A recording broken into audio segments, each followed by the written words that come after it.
अपार करुणा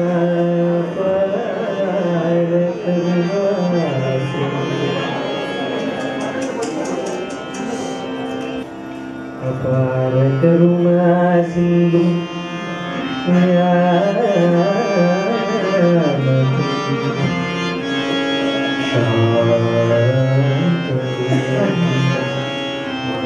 श्री चंद्रशेखर गुरु प्रणमामि प्रणमामि प्रणमामि प्रणमामि मुदान्वहम्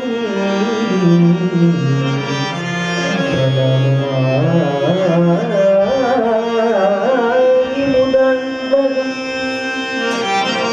कामकोटि पीठ गुरो कांची निवास गुरो कामकोटि पीठ गुरो कांची निवास गुरो विद्वर्जन पोषक श्री परम गुरो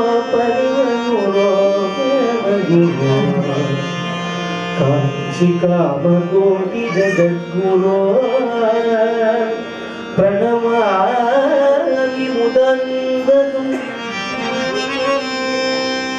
कांचिயிலே அமர்ந்து கருணை மழை பொழியும் கருணை கருணை கருணை கருணை கருணை மழை பொழியும் कामकोटि पीठ रूपये चंद्रशेखर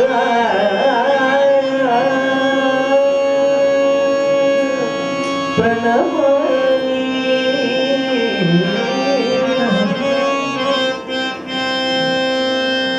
कडिये वंदे एंदन कालडी ओयुम मुन्ने हे शंकरा शंकरा शंकरा காதடியில் அவதரித்த கருணை பெருங்கடலின் அவதாரமே ஆதிசங்கராச்சாரிய அவதார லோக குரு சந்திரசேகர குரு நின் காலடியே தஞ்சமின்றி காலம் கழிக்கலாமோ சங்கரா சங்கரா சங்கரா சந்திரசேகரா நின் காலடியே தஞ்சமின்றி என் காலடி ஓயும் முன்னே நின் பொற்காலடி சேர்ப்பிப்பாயோ நினையே கதி என்று நாடி வந்தோர் துயர் துடைக்கும் நடமாடும் தெய்வமே தெய்வமே தெய்வமே தெய்வமே தெய்வமே கதி வேறில்லை ஐயா உனையே கதி என்று நாடி வந்தேன் நான் நலம் பல அருள்வாயே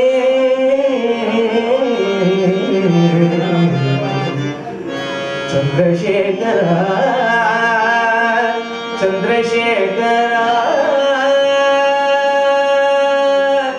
சந்திரசேகரா சந்திரசேகரா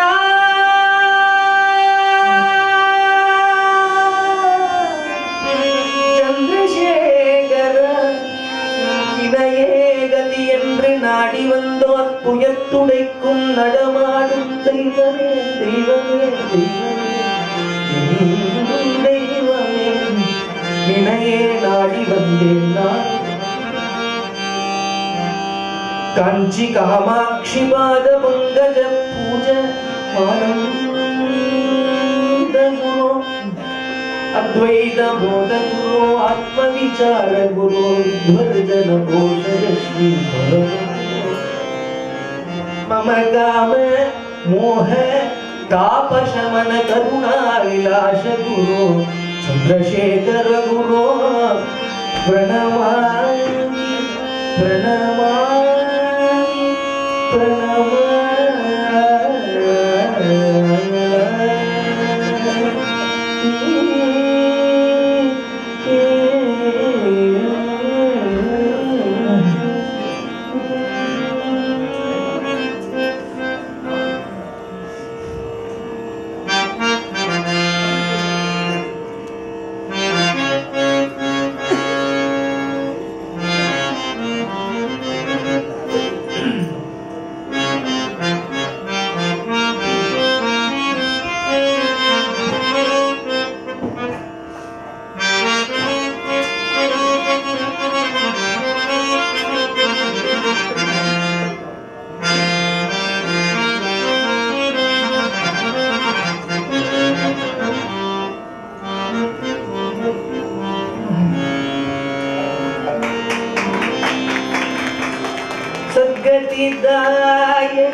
सहस्रकलाधरं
जगद्गुरु शंकराचार्य स्वामी जय, चंद्रशेखरेंद्र सरस्वती स्वामी जय।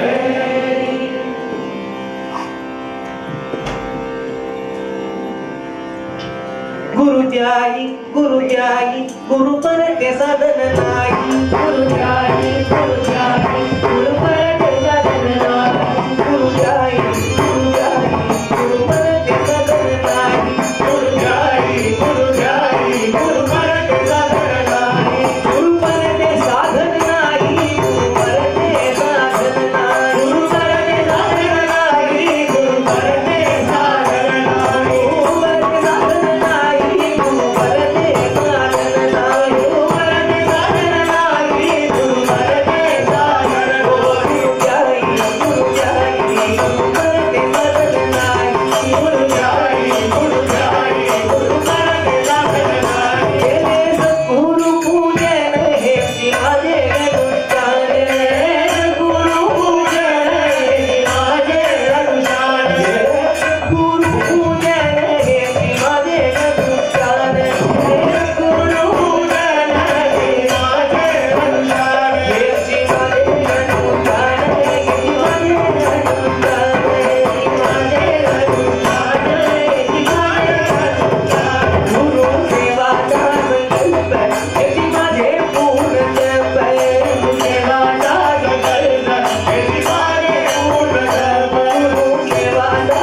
संकल्प हे शिवाजे पूर्ण जप, सेवा का संकल्प हे शिवाजे पूर्ण जप, हे शिवाजे पूर्ण जप, हे शिवाजे पूर्ण जप,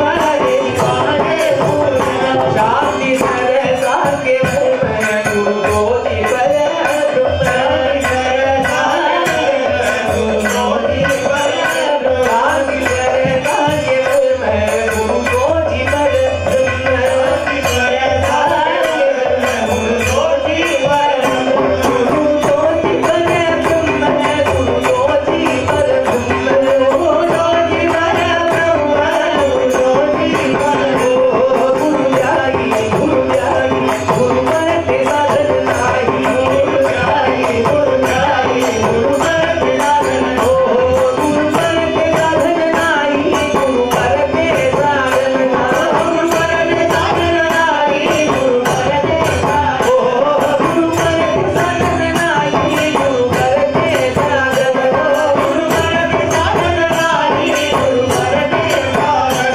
नाई। गुरुनाथा गुरुनाथा गुरुनाथा ज्ञानानंद, गुरुनाथा गुरुनाथा गुरुनाथा ज्ञानानंद, गुरुनाथा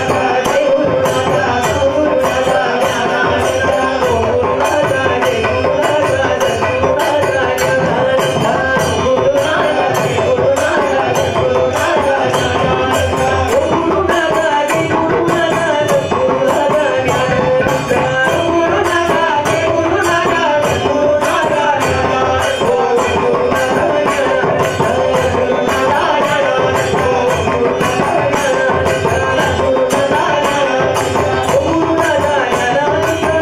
गुरुनाथा ज्ञानानंद, गुरुनाथा गुरुनाथा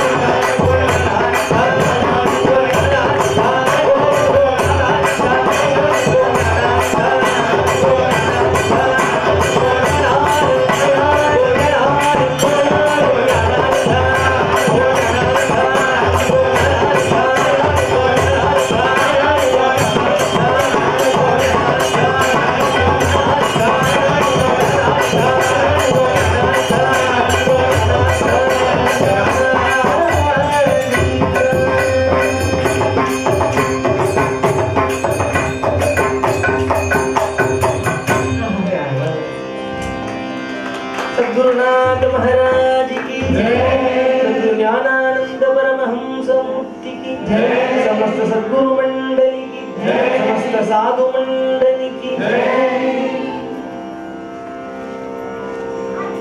பதீத பாவன பகவன் நாம ஜெய். இப்போ அஷ்டபதி மகாகாவியம் ஆரம்பம்.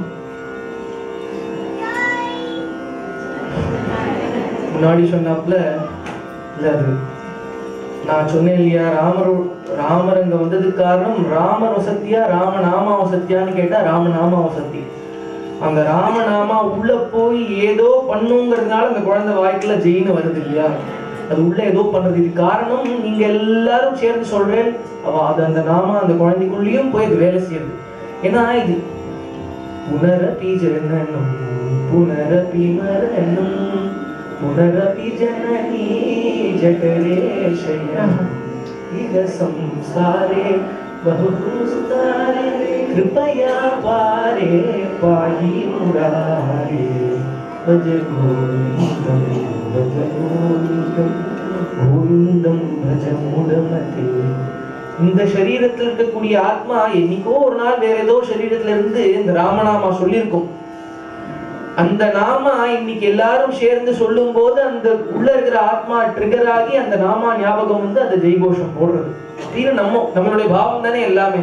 பகவான் இங்க இருக்கான்னு நினைச்சா பகவான் இருக்கான், அது படம்னு நினைச்சா நம்மளுக்கு படம், அது சுவாமின்னு நினைச்சா நம்மளுக்கு சுவாமி. அந்த மாதிரி நம்மளுடைய ஆத்மானுபவம் இப்படிதான் ஏற்படும். அதனால அந்த அந்த ஒரு சிசு ஒரு குழந்தைக்கு மனசுல இப்படி ஏற்படுறதுங்கும் போது நம்ம இன்னும் உற்சாகம் பண்ணி நம்ம எல்லாரும் நாமா சேர்ந்து சொல்லணும் அப்படின்னு பிரார்த்தனை பண்றோம்.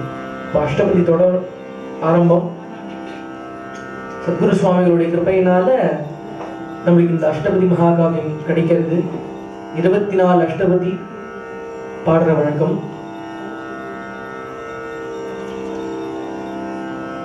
8 சரணமா வரும்.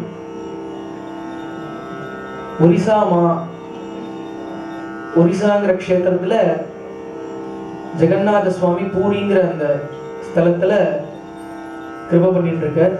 அந்த க்ஷேத்திரத்துல வாழ்ந்த ஒரு மகானுடைய பெயர் ஜெயதேவ சுவாமிகள்.